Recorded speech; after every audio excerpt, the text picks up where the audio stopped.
Salut les gars, c'est Chaz. Aujourd'hui, on se retrouve pour un nouveau top 5 sur Supremacy.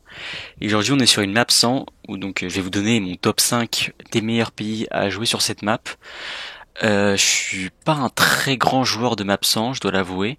Je n'ai pas fait énormément, mais j'ai quand même fait assez de parties pour pouvoir un peu donner mon avis sur les meilleurs pays avec leurs avantages, leurs défauts, etc.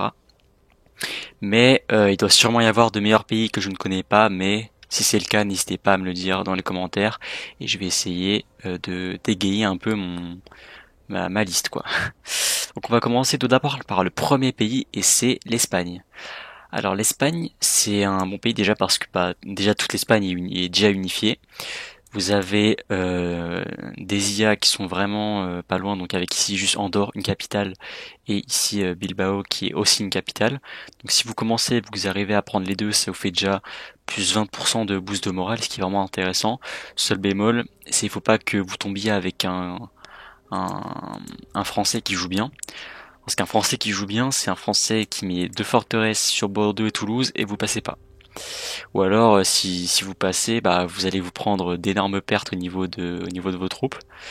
Donc bon, c'est peut-être pas hyper intéressant, mais si vous le jouez juste en normal et que vous rejoignez très rapidement la game, franchement, au niveau des capacités d'expansion, c'est assez sympa.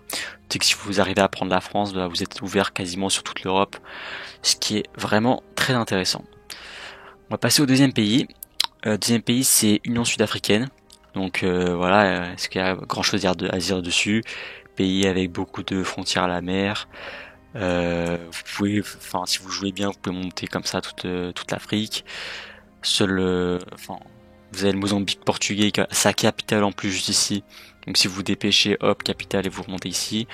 Et vous avez deux IA ici, donc pas, vous n'avez pas énormément de danger. Si vous arrivez à bien vous protéger au niveau de l'ennemi bigermanique, ou alors si vous alliez à elle, et ben vous pouvez tout monter tous les deux. Ouais, donc franchement très très bon pays, je recommande. À chaque fois que dans toutes les maps c'est toujours ces pays-là qui arrivent à en ressortir sortir vainqueur, donc c'est qu'il doit bien avoir une raison. Ensuite, on va passer sur le Madras. Il ressemble beaucoup à l'Union sud-africaine, mais bah, un pays avec beaucoup de frontières, enfin frontières à la mer. Vous avez juste ici donc le Bengale britannique. Si vous vous dépêchez et que vous arrivez à le prendre, bah, vous êtes ouvert sur toute l'Asie, avec ici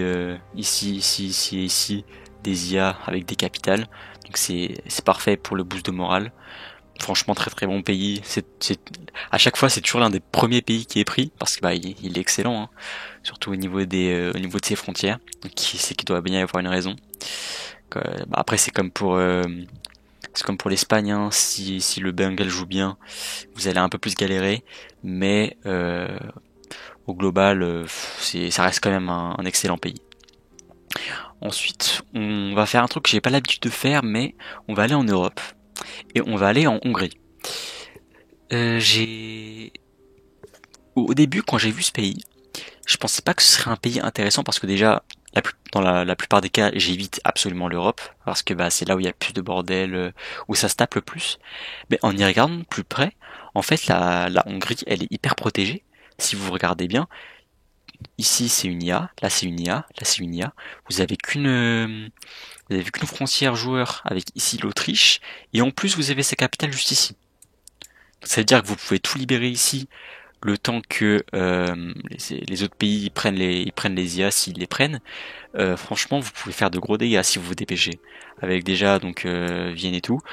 Si vous arrivez à le prendre, faut juste essayer de pas se faire attaquer non plus de tous les côtés, parce que la plupart du temps c'est ce qui se passe, hein. En Europe ça bouge pas trop, mais dès qu'il y en a un qui attaque, il se fait bouffer en 2 jours par tout le reste. Donc si c'est un peu plus compliqué à jouer, mais je suis sûr que le jeu en vaut la chandelle si vous y arrivez bien. Donc voilà, Hongrie, mon pays aussi.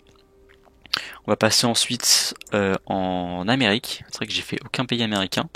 Amérique du Nord, je suis désolé, mais enfin pour moi, il y a rien d'intéressant là-bas, hein. Franchement, les provinces sont trop grosses à mon goût.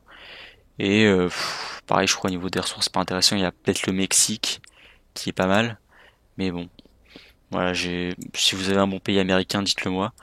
Et moi, le seul que j'ai bien aimé, c'est l'Argentine.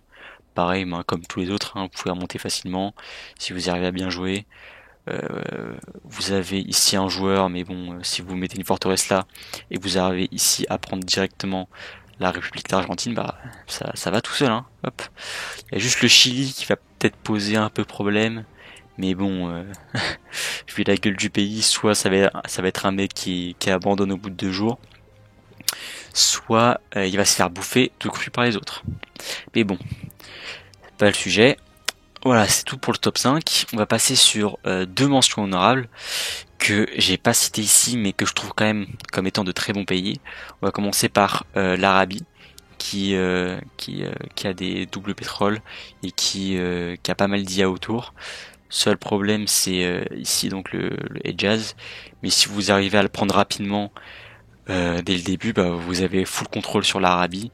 Donc vous pouvez aller ensuite sur la Turquie, voire même peut-être aller en Égypte. Ça dépend de vos préférences. Mais ouais, en plus pays assez central. Donc au niveau de l'expansion, vous pouvez aller un peu où vous voulez. C'est un peu au feeling. En plus, vous pouvez avoir des alliés un peu partout. Si vous voulez surtout, vous êtes au niveau de l'Europe, vous alliez avec la Perse et un pays africain, vous pouvez y aller. Sinon, vous voyez le genre. Faut tourner. Faut. Par contre, c'est un pays un peu plus compliqué. C'est pour ça que je l'ai mis dans les mentions honorables. Mais ça reste quand même un bon pays, donc je l'ai mis là. Deuxième pays en mention honorable, c'est la République de Haute-Volta, qui, je me rappelle, a d'excellentes ressources. Je crois la double fer, je crois la fer ou fer bois, un truc comme ça. En tout cas, double matériau, ce qui est hyper intéressant. Euh, Vous avez ici une IA, là aussi il y a une autre IA. Le seul problème, c'est qu'au niveau des frontières avec les autres pays, ça peut être un peu dangereux. Ici avec le Nigeria et au nord avec l'Afrique occidentale française. Mais si vous alliez avec l'un des deux et que vous envoyez tout sur l'autre, c'est un excellent pays. Donc voilà, c'était tout pour mon top 5. J'espère qu'il vous a plu. Si vous avez d'autres recommandations de pays, n'hésitez pas à me le dire dans les commentaires. J'ai dû en louper plein, comme je l'ai dit, je suis pas un très très gros joueur de map 100. Mais j'ai quand même assez joué pour savoir qu'il y a quand même des pays qui se débrouillent mieux que d'autres. Par exemple, j'ai pas trop cité de pays asiatiques encore une fois, ni de pays australiens, mais franchement, l'Australie n'est pas un si mauvais start. Euh, la Nouvelle-Zélande vaut mieux éviter parce que vous vous retrouverez vite bloqué.